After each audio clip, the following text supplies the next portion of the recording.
ఇది కాకుండా 20,000 రూపాయలు అన్నదాత కింద ఇస్తానని చెప్పాం. నేను ఇప్పుడు కూడా హామీ ఇస్తున్నాను, ఎన్డీఏ ప్రభుత్వం తప్పకుండా రైతులకు ఇస్తాం. కేంద్రం 6,000 ఇస్తుంది, మిగిలిన 14,000 రూపాయలు 3 ఇన్స్టాల్మెంట్లో మే నుంచే ప్రారంభించి మీకు పూర్తి చేసే బాధ్యత నాది. మత్స్యకారులకు 20,000 రూపాయలు ఇస్తాం. వేట నిషేధ సమయంలో వాళ్ళని ఆదుకోవడానికి ముందుకు పోతామని చెప్పి కూడా నేను మీకు తెలియజేస్తున్నా. నేను ఒకే ఒక విషయం మిమ్మల్ని కోరుతున్నాను. ఈరోజు మీరు రాష్ట్రంలో చూస్తున్నారు, మొన్నటి వరకు అసెంబ్లీ అంటే బూతులు. నేను ఆ రోజు ఒక మాట చెప్పి వచ్చాను. ఒకే మాట, నేను అసెంబ్లీలో ఉన్నప్పుడు ఎన్నో సంవత్సరాలుగా అసెంబ్లీలో ఉన్నాను, కానీ ఏ రోజు కూడా అసభ్యంగా మాట్లాడిన సందర్భాలు లేవు. రాజకీయ నాయకులు హోరాహోరీగా పోరాడతాం, ప్రజల కోసం పోరాడతాం, ప్రజాహితం కోసం పనిచేస్తాం. అలాంటి సందర్భంలో నన్ను అవమానం చేసినప్పుడు నేను ఒకటే మాట చెప్పాను, ఇది గౌరవ సభ కాదు, కౌరవ సభ. మళ్ళీ గౌరవ సభ చేసేదానికి క్షేత్రస్థాయిలో పనిచేసి గెలిచి అసెంబ్లీలో అడుగు పెడతా అన్నాను, పెట్టాను. మళ్ళీ చూశాను, ఎక్కడ చూసినా ఆడబిడ్డల పైన అసభ్యంగా పోస్టులు పెట్టడం సోషల్ మీడియాలో. నేను రాజకీయాలు సేవల కోసం చూశాను. ఇప్పుడు రాజకీయాలు దిగజారిపోయినాయి, సోషల్ మీడియా వచ్చింది, ఇష్టానుసారంగా నేరస్తుల అడ్డాగా మారిపోయే పరిస్థితి వచ్చింది. అందుకే నేను ఒకే మాట చెప్పాను, ఈ మాటకు కట్టుబడి ఉన్నా. ఎవడైనా సరే సోషల్ మీడియాలో క్యారెక్టర్ అసాసినేషన్ చేస్తే అదే చివరి రోజుగా మీకుంటుందని హెచ్చరిస్తున్నా. గౌరవప్రదంగా బతకనియండి. సమాజంలో మీకు చేతనైతే విలువలు నేర్పించండి, మీకు చేతనైతే సమాజ హితం కోసం పనిచేయండి, ఆదాయం పెంచండి, ఆరోగ్యాన్ని పెంచడానికి పనిచేయండి. లేకపోతే చేత కాకపోతే ఇంట్లో పడుకోండి. పిల్లలకు నేరాలు నేర్పించండి, రౌడీజం నేర్పించద్దండి. ఇది మంచి పద్ధతి కాదని కూడా హెచ్చరిస్తున్నా. నేను చాలా ఏళ్లు చూసా, ఒకసారి నేనే మోసపోయా. ముఖ్యమంత్రిగా ఉన్న నిద్రలేసి చూశాను.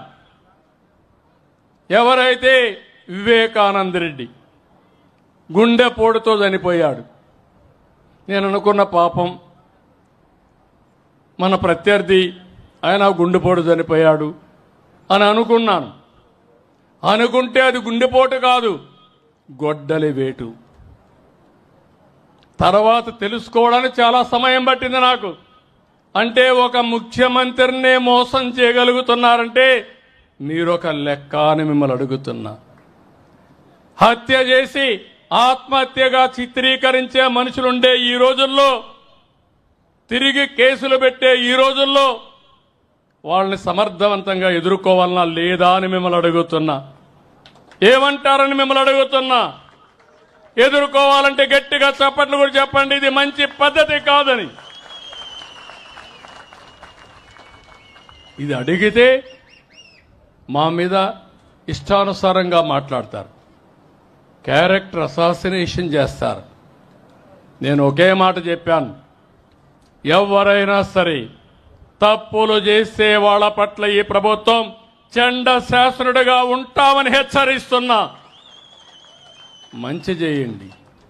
నిన్న కూడా చూస్తున్నారు మీరు, నిన్న అనంతపురం పోయి ఎన్ని డ్రామాలు ఆడుతున్నారు. నేను అడుగుతున్నా మిమ్మల్ని, నేను ఎప్పుడైనా స్వేచ్ఛగా తిరిగానా రాష్ట్రంలో? మాజీ ముఖ్యమంత్రిగా చూశారా 5 ఏళ్లు మీరు?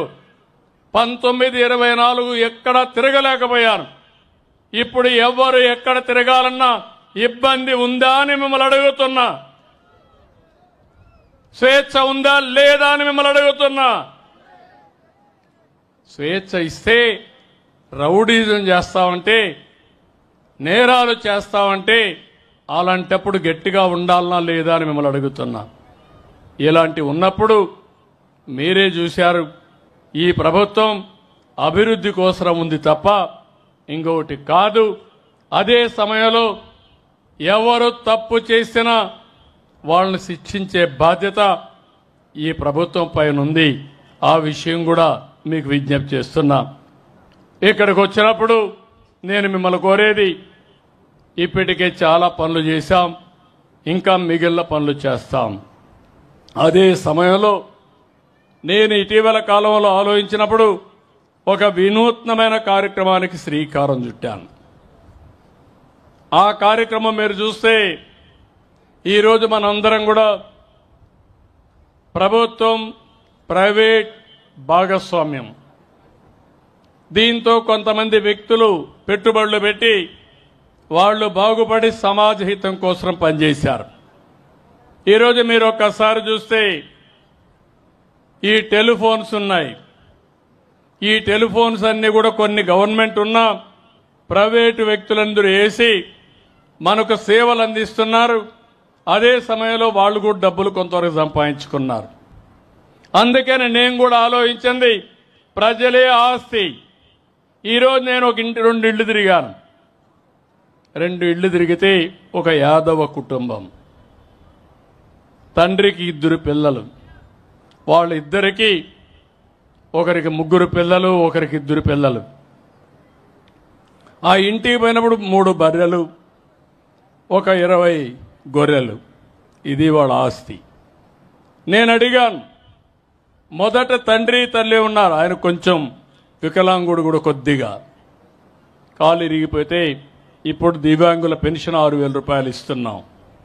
ఆయన నేను అడిగాను, ఏంటంటే మా తండ్రి నాకు నేర్పించాడు గొర్రెలు మేపమని. నేను గొర్రెలు మేపుతున్నా. ఇప్పుడు 3 ఆవులు పట్టుకున్నా, దానికి గడ్డ వేస్తే కొన్ని పాలు వస్తాయి.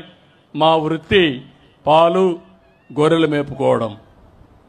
నేను ఆయన కొడుకున్నాడు, కొడుకుని నువ్వేం చేసావని అడిగాను. కొడుకు కూడా గొర్రెలు మేపుకుంటున్నాడు. ఇప్పుడు గొర్రెలు మేపితే ఏమవుతుంది, ఆ 20 గొర్రెల్ని తీసుకొని ఊరు తిరగాలి, అక్కడే మంద పెట్టాలి. ఇంకా ఆదివారం లేదు, శనివారం లేదు, పెళ్ళిళ్ళు లేవు, పండగలు లేవు. వాళ్ళ జీవితాంతం అదే పని.